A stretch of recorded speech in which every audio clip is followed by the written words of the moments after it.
महाराष्ट्र के एक ज़िले से एक लड़का जो बहुत ही ज़्यादा गरीब परिवार से होता है, जैसे तैसे करके वो बीकॉम की पढ़ाई कर लेता है, लेकिन उसका मन होता है कि वो सीए करे। अपने माता पिता से कहता है कि मैं मुंबई जाना चाहता हूँ, मैं सीए करना चाहता हूँ। लेकिन यहाँ पर माता पिता उससे यही कहते हैं कि बेटा तू कहीं भी चला जा, हमें इस बात से कोई मतलब नहीं है, लेकिन हम तुझे पैसे नहीं दे पाएंगे, हमारे पास पैसे है ही नहीं। दोस्तों, फिर वो अपने दोस्तों के साथ मुंबई पहुंच जाता है।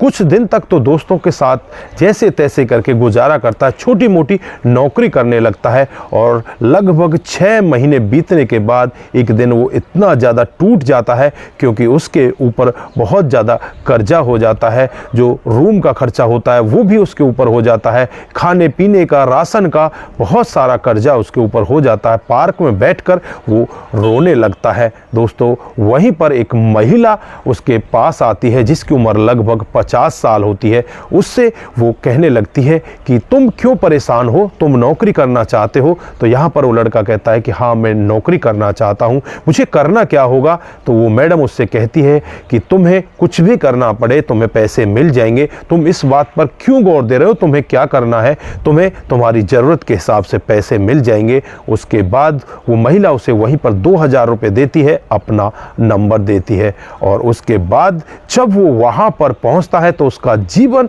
ऐसे बदलता है कभी किसी ने कल्पना भी नहीं की थी। दोस्तों, अगर आप लोग भी पूरी कहानी के बारे में जानना चाहते हैं तो वीडियो को जरा सा भी स्किप ना करें, लास्ट तक वीडियो को जरूर देखिएगा। दोस्तों, आगे बढ़ने से पहले हमारी वही रिक्वेस्ट कि जो हमारे चैनल के साथ नए हैं कृपया करके चैनल को फॉलो कर लें, बेल आइकन को जरूर प्रेस करें। नमस्कार, जय हिंद। आप देख रहे हैं APH न्यूज़ राहुल रावत के साथ। दोस्तों, आज की जो हकीकत की घटना आप लोगों को बताने जा रहा हूँ, महाराष्ट्र के जालना जिले की हकीकत की घटना है। यहाँ पर सुधीर नाम का एक लड़का जो बीकॉम की पढ़ाई कर चुका होता है, उसके माता पिता बहुत ज़्यादा गरीब होते हैं, उसे आगे पढ़ाई के लिए मना करते हैं और कहते हैं कि बेटा तू छोटा मोटा काम धंधा कर ले जिससे हमारा घर परिवार आगे चले। लेकिन सुधीर यहाँ पर यही कहता है कि मैं काम धंधा बाद में करूँगा, पहले मैं सीए की पढ़ाई करना चाहता हूँ। उस सब के लिए वो मुंबई आ जाता है। मुंबई में उसके कई सारे दोस्त भी जो बहुत ज़्यादा पैसे वाले होते हैं, वो सीए का वहाँ पर कोर्स कर रहे होते हैं। दोस्तों, सुधीर भी वहीं पर पहुंच जाता है और कोचिंग में एडमिशन ले लेता है, छोटी मोटी नौकरियां करता। लगभग उसे 6 महीने का समय इसी तरह से बीत जाता है। इन 6 महीनों में उसके ऊपर बहुत सारा खर्चा हो जाता है। राशन वाले का पैसा उसको देना होता है, जो रूम का किराया होता है वो उसे देना होता है। अब उसे लगने लगता है कि ये सब पढ़ाई वढ़ाई छोड़कर तुझे कोई काम धंधा करना पड़ेगा, नहीं तो तेरा गुजारा कैसे चलेगा। दोस्तों, इस सब के लिए एक दिन वो एक पार्क में बैठा होता है और वहां पर बैठकर वो रो रहा होता है। पड़ोस में ही 4-5 महिलाएं वहां पर बैठी होती हैं, वो आपस में एक दूसरे के साथ पार्टी कर रही होती हैं और फिर वहां से वो उठ कर अपने घर जाने लगते हैं। दोस्तों, एक महिला जिसका नाम निर्मला होता है, उम्र जिसकी लगभग 50 साल होती है, वो इस लड़के के पास आती है और इसके कंधे पर हाथ रखकर इसे पूछने लगती है कि तुम रो क्यों रहे हो, तुम्हारे साथ में हुआ क्या है? पहले तो ये अपने आंसुओं को पहुंचता है और उसके बाद कहने लगता है कि मैडम जी, मैं आपको क्या बताऊं, मैं बहुत ज़्यादा परेशान हूं, मैं नौकरी की तलाश में हूं, लेकिन मुझे ऐसी कोई नौकरी मिल ही नहीं रही। तो यहाँ पर जो निर्मला होती है उससे कहने लगती है कि ये लो 2000, फिलहाल तो अपना काम चलाओ और मैं ये आपको नंबर देकर जा रही हूँ। जब भी तुम्हारा मन नौकरी करने का करे, काम करने का करे, तो मेरे पास इस नंबर पर फ़ोन करके आ जाना, मैं तुम्हें काम दे दूंगी। तो यहाँ पर वो लड़का पूछने का यत्न करता है कि तुम मुझे क्या काम देना चाहती हो, मुझे करना क्या होगा? तो यहाँ पर वो महिला उससे कहती है जिसको काम करने की लगन होती है वो ये नहीं पूछते कि करना चाहिए, तुम्हें पैसे मिल जाएंगे, काम की क्यों टेंशन लेते हो, काम जो करना है वो तुम कर लोगे। ऐसा कोई अनोखा काम नहीं है कि जो तुमसे नहीं हो पाएगा। दोस्तों, इस तरह का वाक्य जब ये लड़का सुनता है, हाथ में 2000 का नोट लेता है, उसके बाद ये अपने रूम पर पहुंच जाता है। तो कभी उस 2000 के नोट को देखता, कभी उस महिला के फ़ोटो को अपने दिमाग में घुमा रखा था, उस फोटो को देख लिया करता और कभी अपनी जो लाचारी होती है उस पर अपने मन ही मन बातचीत करने लगता।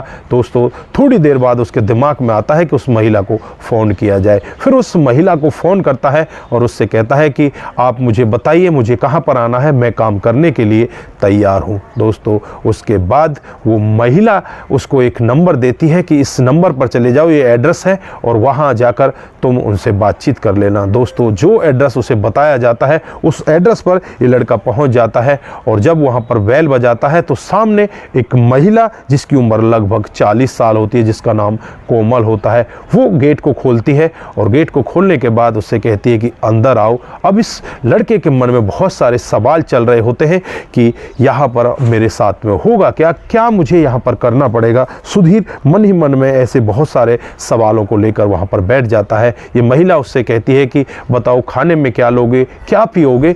तो यहाँ पर ये लड़का कहता है कि मुझे काम बता दीजिए, मैं काम स्टार्ट करता हूँ, मुझे कुछ भी खाना पीना नहीं है। तो यहाँ पर वो महिला कहती है कि काम भी बता दिया जाएगा, आप इतनी टेंशन क्यों ले रहे हो, पहले कुछ खा पी तो लो। तो यहाँ पर वो लड़का अपने मन में और ही तरह के विचार सोचने लगता है कि पता नहीं मेरे साथ में होगा क्या। तभी वहाँ पर एक बूढ़ी औरत और एक नौजवान लड़की भी उनके सामने आ जाते हैं।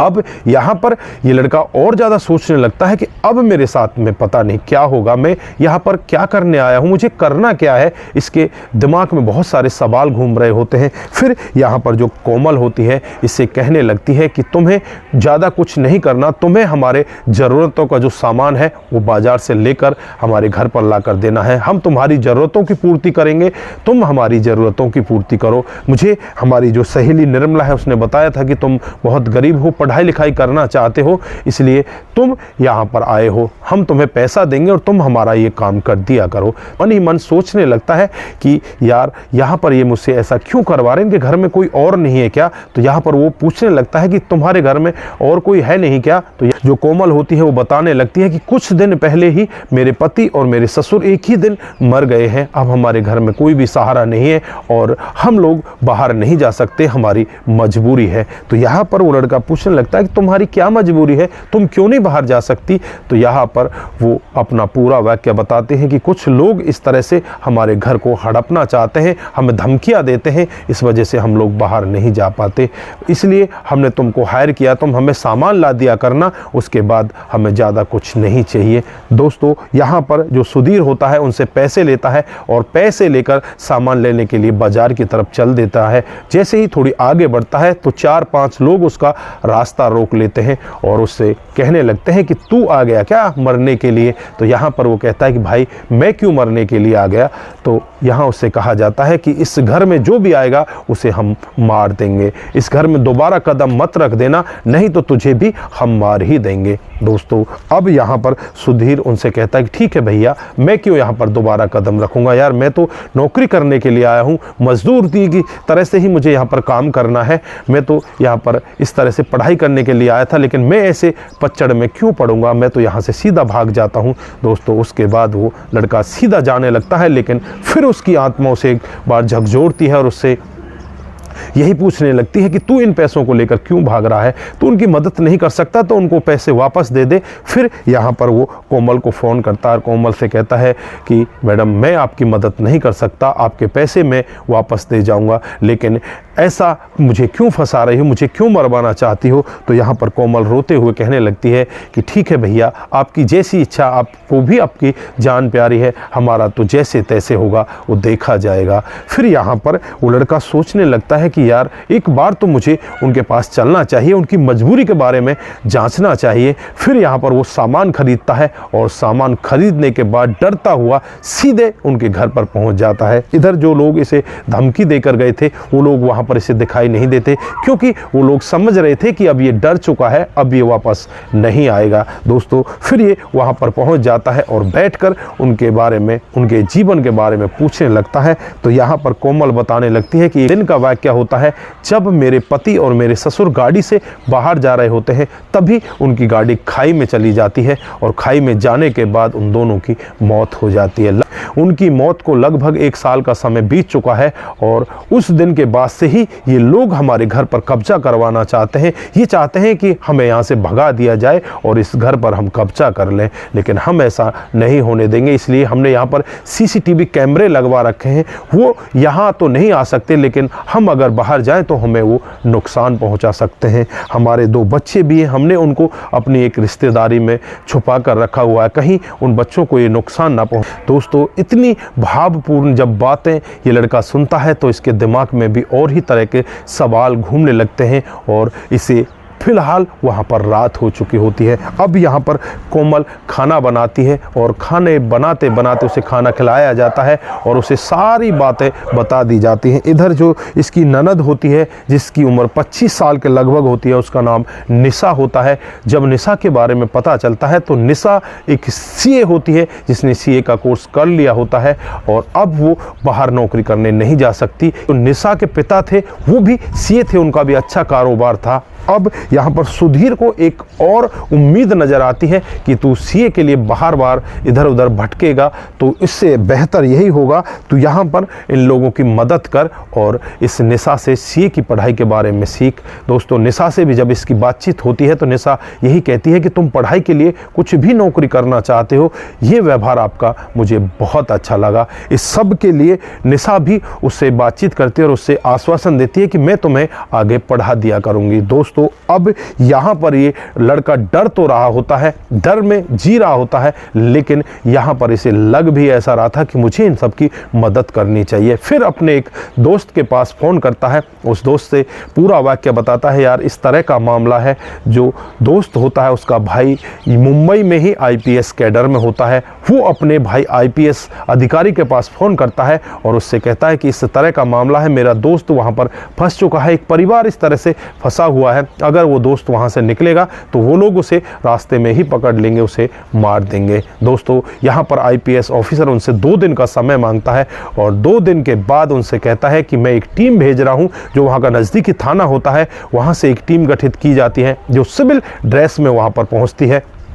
अब इस लड़के सुधीर से कहा जाता है कि तुम ऐसा करो, सीधे वहाँ से निकलो। जैसे ही सुधीर वहाँ से बाहर निकलता है, 5-6 लोग सुधीर के ऊपर हमला कर देते हैं, सुधीर को मारने लगते हैं। तभी वहाँ पर सिविल में जो पुलिस होती है वो उन लोगों को गिरफ्तार कर लेती है। उनसे पूछताछ की जाती है तो कई सरगनाओं के नाम वहाँ पर उगल कर आते हैं। दोस्तों, उन सब के खिलाफ मामला दर्ज कर लिया जाता है। धोखाधड़ी का मामला, लूटपाट का मामला, मारछेड़ का मामला और इस तरह से किसी व्यक्ति को, उसके परिवार को उसके घर के अंदर कैद करने का मामला, बहुत सारे मामले उन लोगों के ऊपर लगा दिए जाते हैं और उन सभी को जेल के अंदर बंद कर दिया जाता है। इधर जो लड़का सुधीर होता है अपने दोस्त का बहुत बहुत धन्यवाद करता है, उस आईपीएस ऑफिसर का धन्यवाद करता है। इधर ये पूरा का पूरा परिवार सुधीर का ऋणी हो जाता है, उसका बहुत बड़ा धन्यवाद करता है, क्योंकि अब तक ये सभी लोग डर के साए में जी रहे थे, अब ये लोग खुलकर सांसें लेने लगते हैं और बाहर भीतर भी जाने आने लगते हैं। उसके बाद सुधीर भी अपनी पढ़ाई करने लगता है, वो भी धीरे धीरे करके अपनी पढ़ाई में आगे बढ़ रहा होता है। जो यहाँ पर लड़की होती है निशा, वो अपनी नौकरी करने लगती है, इधर सुधीर को भी टाइम दिया करती, उसे भी पढ़ाने लगती है। दोस्तों, धीरे धीरे करके इन सभी का जीवन बहुत ही बेहतर तरीके से आगे बढ़ने लगता है। सुधीर यहाँ पर सीए बन जाता है और सीए बनने के बाद सुधीर भी खुद अब नौकरी करने लगा है। दोस्तों, ये थी आज की हकीकत की कहानी। आप लोगों को कैसी लगी? अगर आपको जरा सी भी प्रभावित करती है, जरा सी भी अच्छी लगती है, सुधीर के करैक्टर के बारे में आप क्या कहना चाहते हैं, दोस्तों एक बार कमेंट बॉक्स में जरूर दीजिएगा। आज के लिए बस इतना ही, फिर मिलते हैं किसी नए मोड के साथ। तब तक के लिए आप अपना ख्याल रखें, परिवार का ख्याल रखें, सतर्क रहें, सावधान रहें। नमस्कार, जय हिंद,